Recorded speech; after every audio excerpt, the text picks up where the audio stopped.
restaurant week. That's all I'm going to say for the whole week. It's restaurant week, right? My kind of week. If you're tuning in, we're just getting back with County Executive Matt Meyer, the man, the myth, the living legend. I always call him that. I love what Matt has been doing, especially during COVID.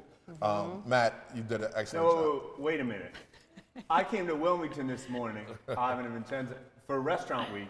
I came to eat some breakfast, and somebody said, right this way, and now I'm sitting here. Don't worry about it. You're going to co-host. You're going to co-host. You're going to co-host. I thought I'm in Wilmington for restaurant week. Don't worry about it. Good Morning Wilmington. You're not going in. You got anything on your schedule? Because you can. We already got it planned that you're going to co-host with Vincenzo about restaurant week. As long as I get to eat. Okay. I'm about to co-host. Okay. So before the show started, Ivan whispered to me, he goes, just so you know, Matt and you are doing the restaurant week stuff. So you got this? I was like, throw a curveball. I said, does Matt know this? No, we'll tell him during the show. It involves eating. When are we getting our hot wings again? Oh my gosh, do you remember that? Yeah. When we first had the station. Hot political discussion. Oh my God. Matt was tearing these wings up. The wings were, I think the flavor of the wings were super hell or something crazy, right? Matt was going to town. Look, for a brother that liked chicken wings, he put me to shame. He really did. I was like, come on, it was fun, but we're going to bring it back. Good. Matt, again, welcome to the show, bro. Thank you. Let's talk real quick. I want to give you, and Delaware wants to give you a special shout out on what you did with COVID, how you handled COVID, setting the test areas up, making sure that people are vaccinated. All I'll say, I appreciate that. It's an incredible team effort. Lieutenant Autumn Tuxford, paramedic, Brian Boyle on my team, an incredible group that came together, along with Goodwill Industries, who recognized us last week for the partnership to staff our test sites. We tested over 400,000 people. All I can tell people out there is it's not over yet. We still have friends and family who are testing positive for COVID. It is not the same dangerous disease that it was 2 years ago, but it still is dangerous. So let's continue to mask up when it makes sense. Let's continue to get vaccines when the doctors advise it, and let's be smart. There you go. There you go. Yes. Outside of COVID, what's new in the county? So one thing I wanted to mention that you can do to save a life, our paramedics have a program that we brought back this year called Vial of Life. It's real simple. You can pick it up in any library or any Avera health center. It's completely free. All you do is you open up this little pill bottle. It's got an information sheet in it. You fill out the information sheet. Then you put this on your refrigerator. It's a magnet, right? Or on your oven, or you can. My parents tape it to the refrigerator because their refrigerator is not magnetic. Then you put the information sheet back in the pill bottle. You put the pill bottle in your fridge right next to the butter, and our paramedics know when they go to your place. Imagine you're a paramedic, you're an emergency responder, police officer. You go to someone's house. Someone's passed out or something's going on. Here you can get all their information, what medicine they're taking, what medicine they're taking, if they had surgery last week, anything like that. So it's real important. Vial of Life could save a life. Nice. Some people online were actually talking about this, like this was a great idea and that they utilize it. Thank you. But wow, how'd you come up with this idea? Vial of Life, it's something that paramedics did. I actually was talking to Lori Williams, a retiring paramedic, as she was leaving about what were some of her best experiences. She told me about this program. I said, why don't we bring you back to start it up again? Nice. So that's what happened. Oh, wow. Okay. Wow. Wow, this is very tell me about the Newcastle County Hope Center. So the Hope Center is doing great. It was designed to help people who were suddenly out of a home due to COVID. It's now transitioning into one addressing the problem of chronic homelessness. According to our point in time count, just a couple months ago, homelessness in the state of Delaware has nearly doubled from 2020 to 2022. Nearly doubled. And that's the impact of COVID. Now, most of that is in Sussex County, right? And I think it's in part because the Hope Center is housing about 400 people every night. It's wraparound services. It's not just housing. It's food. It's job training.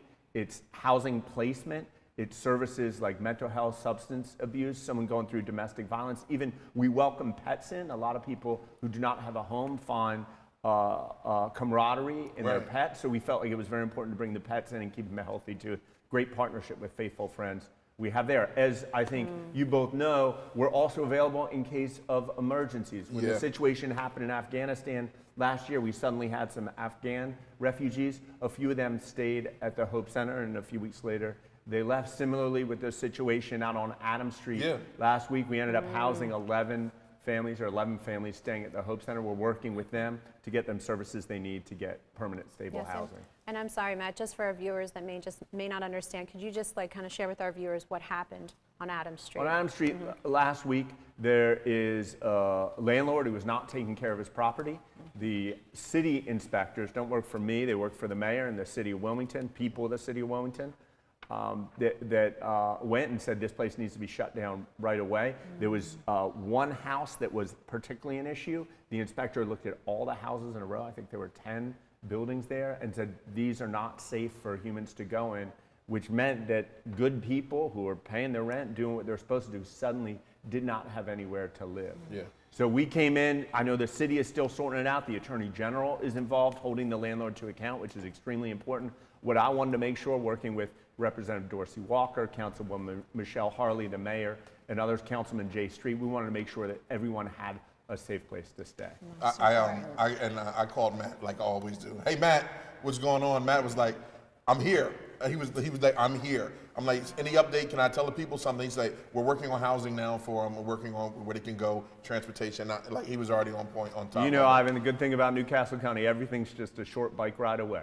Right. You can always just jump on your bike anywhere in the county. It's not that big. And he rode his bike here the day, didn't you? I did not ride my bike today. So I wouldn't You put it caught past me. them. You caught me. Actually, every time well, maybe not. Did you ride your bike to the restaurant to pick up the garlic knots? I did not. When I went to Okay. the restaurant that Okay. night, I did not. So I think almost every time I've seen you, you definitely you've arrived on a bike. So. I do it anytime. And there's nothing wrong with that. I need to Nothing wrong with speed that. up my times because sometimes, like that night, I had to be in Middletown and then at the restaurant, and I can't. I can do it, but it takes too long. Did So you I ever gotta see speed his up. shoes when he was campaigning? No. You should see. I wish we had a picture of his shoes. can bring Like, them in. he walk and ride his bike. That's all he was doing, and he was in the neighborhood. And speaking of neighborhoods, you look at Wilmington, at Delaware, Newcastle County from all angles. You speak how many different languages? I mean, my best are English, Swahili, speak some French, some Spanish. So he can communicate, Hebrew. connect with a lot of people out there. Let's talk about, let's get back over, talk about some of the partnerships that you. In English. In English, Okay. because he'll lose me in Spanish. Swahili, I got him. I'm good. Some of the partnerships that you partnered up with people like from the Hope Center that helped get that done. Right. The Hope Center was an incredible partnership. People don't know this.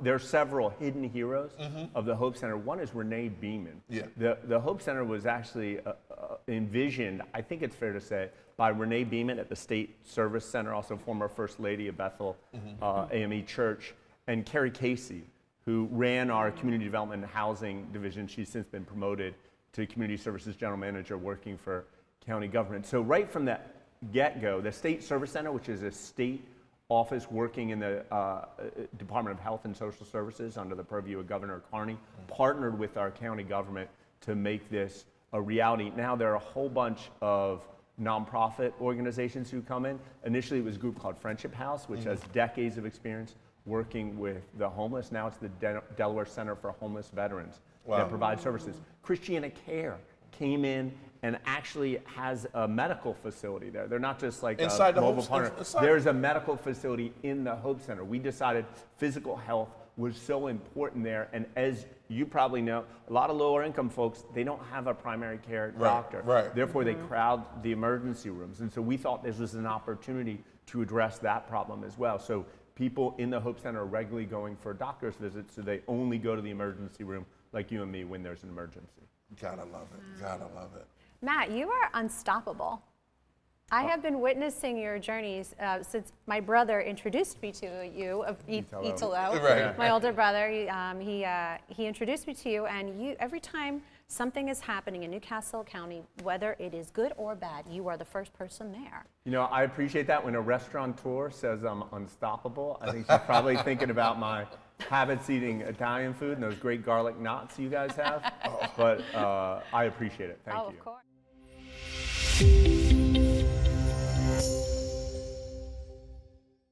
What's up, everyone? It's your main man, Big Iv, the talk of the town, Mr. DETVCH.com, and I'm here with my wonderful and amazing co-host. Vincenza.